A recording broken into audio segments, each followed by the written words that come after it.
Greetings, fellow Demon Slayers. This is Taimanin here today with another video. For today's topic, I do want to just go into how I prioritize leveling. Someone was asking me the other day, what do you prioritize when you're leveling your characters, whether it be like supporters, Magatama, or what have you. So I'm going to go ahead and just show you guys what I've done. Obviously, other people may do things differently, but this has worked for me. I already have characters able to clear every piece of content in the game, so I'm going to stick with this method for all of my characters, and if you'd like to copy it, I'm sharing it. Before getting into that, though, there was another post on the Facebook in regards to Shiranui. It says Mizuki Shiranui, and then it says ready, period. So I don't know if they're stating that she's ready, but the way it's looking, it may be tomorrow.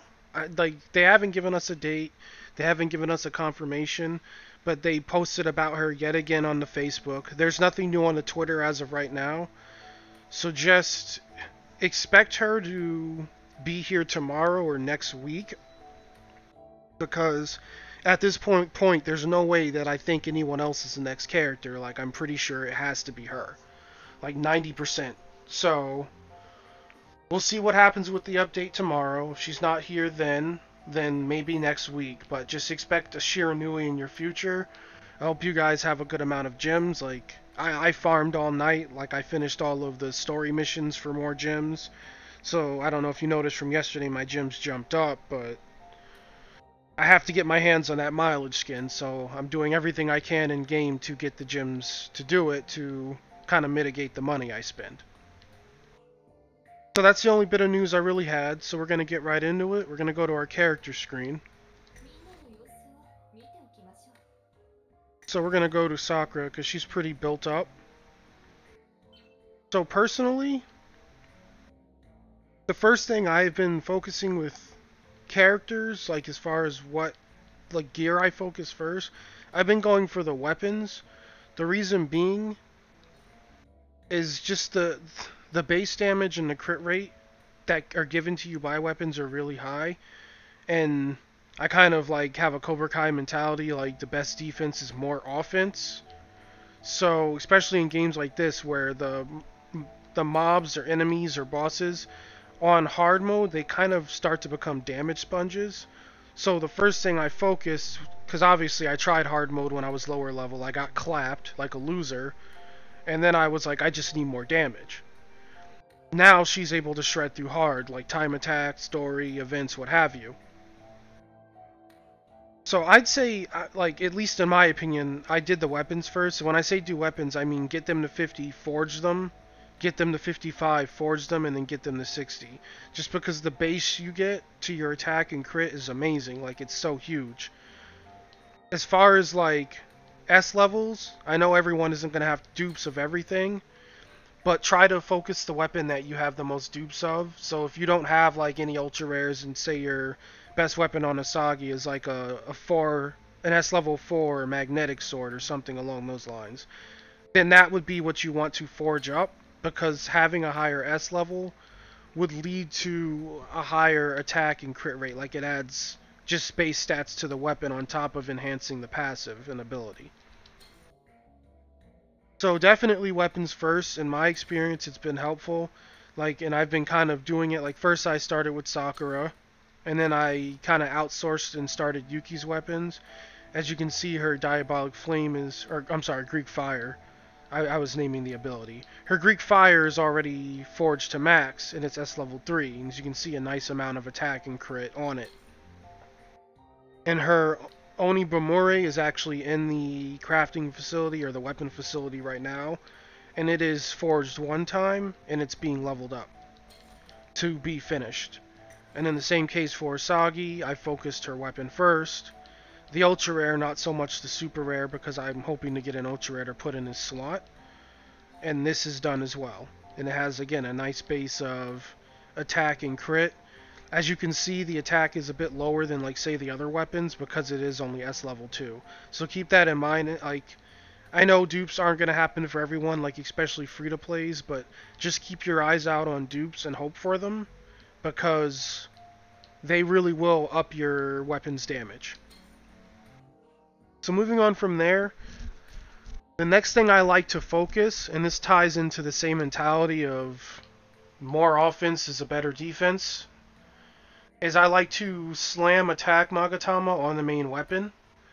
At first I was trying to do like things like critical, but in my opinion I feel like crits are just inconsistent, and I feel I get a lot of them anyway. Like if we look at Sakura, she has 8500 crit, and there's really like not much invested, like because these sub-weapon Magatamas, they give critical, but they give like a percentage of their full stats because they're in the sub slot. Same with the sub-weapon here. So if I were to just take and slap all of the Magatama on Asagi on, it would give her a huge buff in attack because they're all level 3 Magatamas. Like I'm just kind of passing those around until I can level more up. So I'm finding that that damage increase is really useful. Like if we look at this level 47 Asagi, we see she has 5400 attack. And Sakura, without any Magatamas in her weapon, it's just her weapon by itself, has 6400. So you can see those Magatamas make a huge difference. And I'll actually give you a physical example of it. So we'll come in here, we'll just unequip them really fast. We'll run on over to Sakura and just drop them in her weapon. So you see 64, 64. Okay. Bear with me while I get these boys equipped.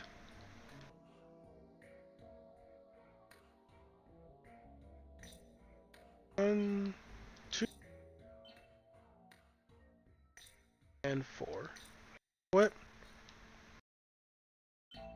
Now that just gave her literally 1000 attack. Actually closer to like 1300. So that's a huge jump in attack power just for decking out your weapon and dropping your Magatamas in the weapon. And that's why I suggest attack for the weapon, just so you'll be doling out more damage. Like crit is nice and all, but what you want to do is you want to just increase your overall damage base. At least, like I said, in my opinion, this is what has been working for me. And I feel like I get enough criticals anyway, even without investing into like having crit Magatama in the weapon. So if we're looking at a priority line, I'd say weapon, forge it, get Magatama in it, level them as far as you can. I know it can get expensive as far as mats and gold, but just do the best you can in working them up. From there, then I would start to focus supporters, and I've kind of been like leaning into supporters on and off. Like I'll kind of level one, like you see I forged, or I awoke in Haruka once and then stopped. But it's just, I'm kind of just using them to get to like a certain threshold. Like I like to have like 8000 HP because I feel like that's enough for hard mode. Like around 8k HP you feel tanky enough. Like obviously if I were to just take and level all of these supporters and awaken them 2 times and get them to the 2 ultra rares to 60 and Haruka to 50, then I would be infinitely more tankier and my CP would jump up. But like I said, that doesn't give me more damage. It just makes me more tanky, and the only thing really giving me more damage would be like the passives these specific ones provide. But if the supporters you're using don't provide damage, then all you really have working for them is like their main ability, whichever one is in your main slot.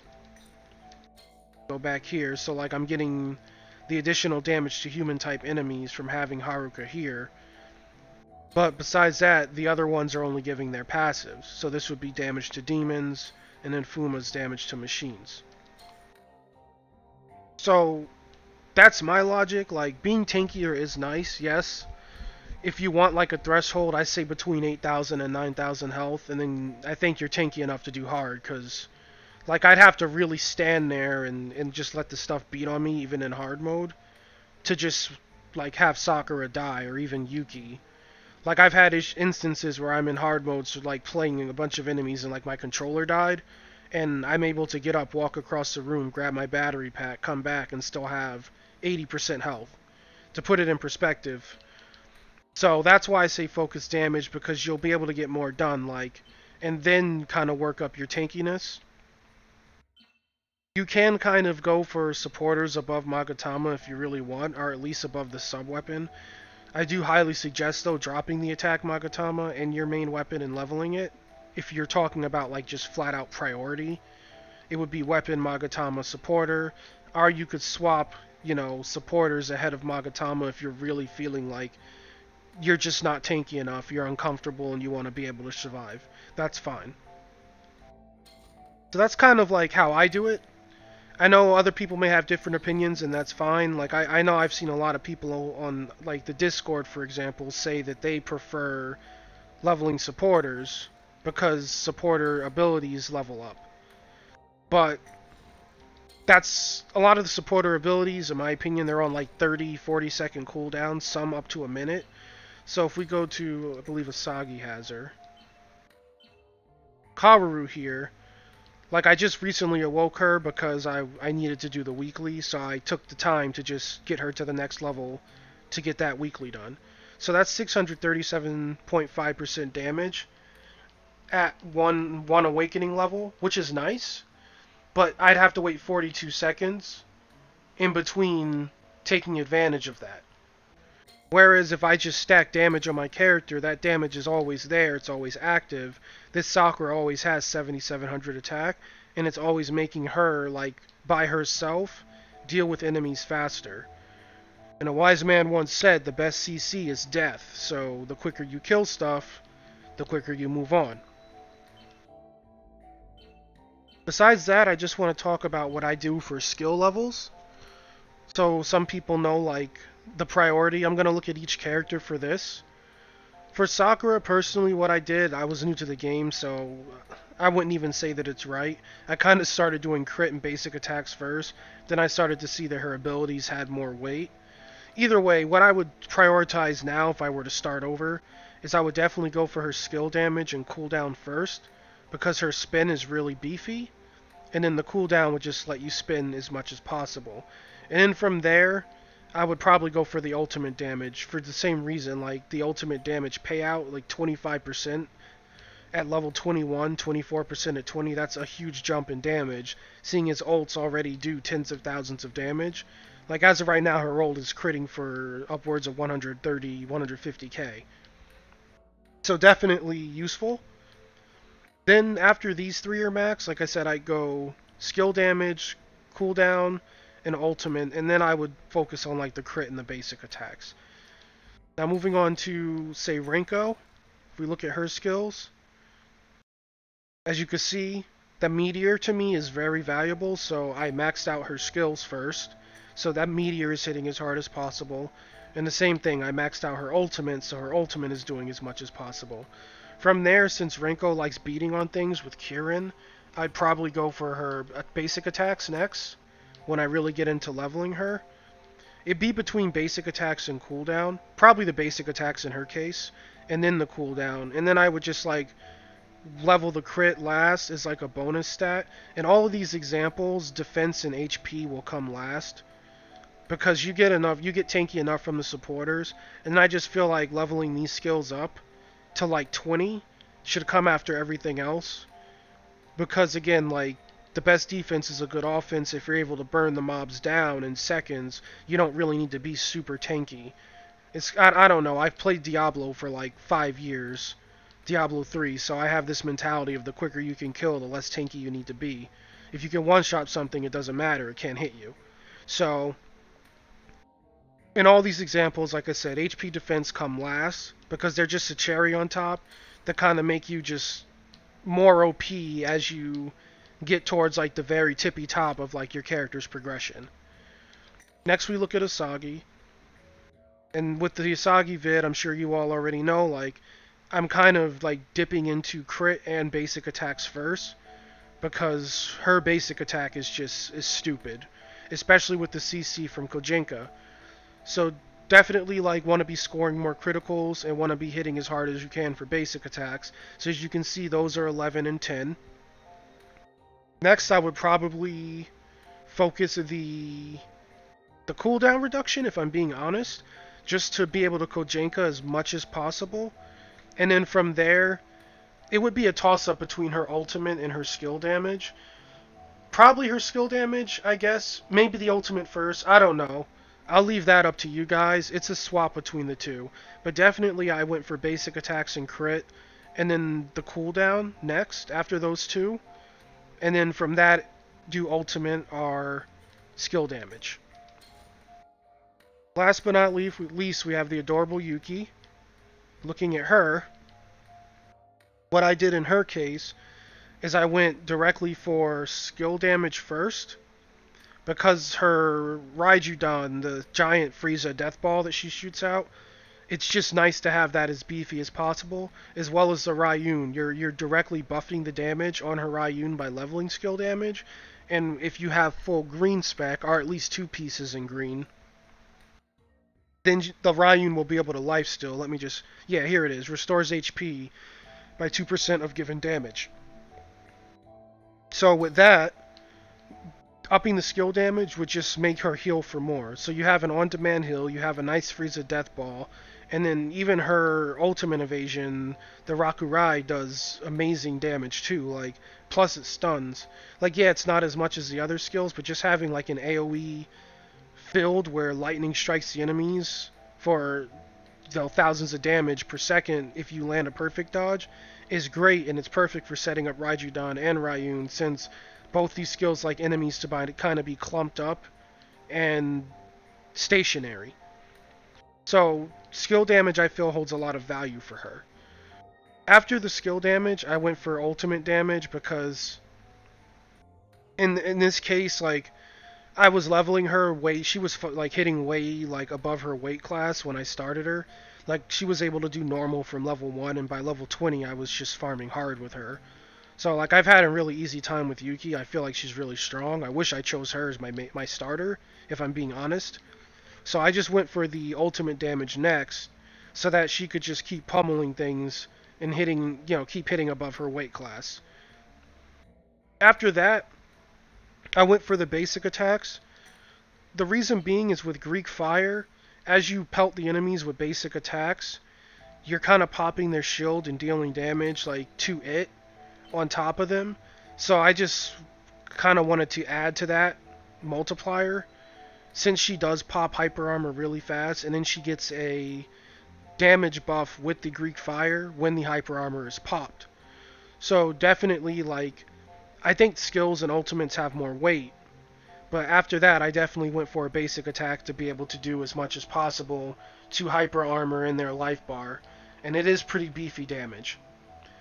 And then since then, I've just been kind of dumping in crit and cooldown equally. I'm not really sure which one to prioritize in this case, because I like her critting. Yeah, the crit percentage isn't a lot. As you can see, it's only 2% at level 10, but it's definitely welcome, because Yuki likes to stand back and just shoot things, so it's really easy to finish her auto attack chain, which is another reason for going for the basic attacks third.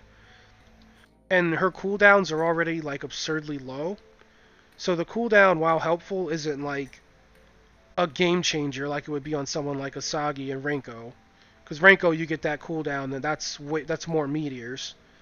But with like Yuki, as you can see here, the cooldown's only 9 seconds, and if you're speccing green, then that's reduced by 20%. And then Ryun, I believe the cooldown, it's only 14 seconds. So it's like kind of long, but it doesn't feel that long with all the CC you're going to be getting from her dodge here, the Rakurai. And then the Raijudon is only on a 12-second cooldown. And the way the Raijudon works is it kind of just travels slowly like Frieza's Death Ball. I'll be saying that for the duration of me making videos of this game. It is literally Frieza's Death Ball. But anyway, because it travels slowly, it kind of sits around for the whole cooldown of the skill. Like, I've had times where I've shot the Death Ball, it kind of just travels through enemies, goes off the screen, and then I look, and then the skill itself has like maybe 3 seconds until I can use the Death Ball again. Because the Death Ball goes on cooldown once you pop it, not once it disappears. So literally, once you shoot that skill off, it's on cooldown. And then once it's off cooldown, you can just pop it off again. And since it persists for so long, like I said, cooldown reduction on her, it's obviously valuable. It's valuable on everyone. But I just don't think it holds as much weight as skills, ultimate, and basic attacks. But I do think maybe it holds as much weight as the crit rate, because crit rate is just, you know, it's not super high. It's just kind of a cherry on top, and that's kind of what the cooldown is, and that's the reason for leveling those equally. And that's pretty much all I wanted to go over today. I just wanted to get that information out there of how I prioritize my characters. Another thing I do, just to be as informative as possible. So, I like to keep my weakest character in the facility, leveling experience. So right now in that case it's Asagi. Like my goal, at least by the time we get arena, is to have everyone at 60, like preferably 70, but I don't spam AP potions, so that's going to be a tall order. Like Sakura's almost there, but everyone else is kind of hanging around at various levels. So I like to keep Asagi in the facility just to, so she's getting some sort of experience if I'm not playing her, so that she can catch the others. So I definitely use that for my weakest link. Or if you're in a position where you're just starting the game, or you have one character leveled, then you should definitely maybe put the second character you're looking to work on here. So that way when you're ready to use that character, they have some levels under their belt. But when it gets to a situation when you have all four characters like past level 30 or 40, then try to drop your weakest link in here, because you're only as strong as your weakest link, as they say, so make sure they're getting experience. For the skill facility, I kind of just randomly do what I please here. Like for a long time it was Asagi, then for a long time it was Yuki. Now I think Rinko's just going to be here for the foreseeable future, so that she can get as many skill points as possible. Because Sakura and Yuki are kind of in good places as far as skill points. And that'll just be that. Like, it's really just up to who you want to be learning things the fastest on. Have them chilling in here. And then what I do for weapons, I very rarely, I should say, we can actually finish that. I very rarely level weapons, like, manually.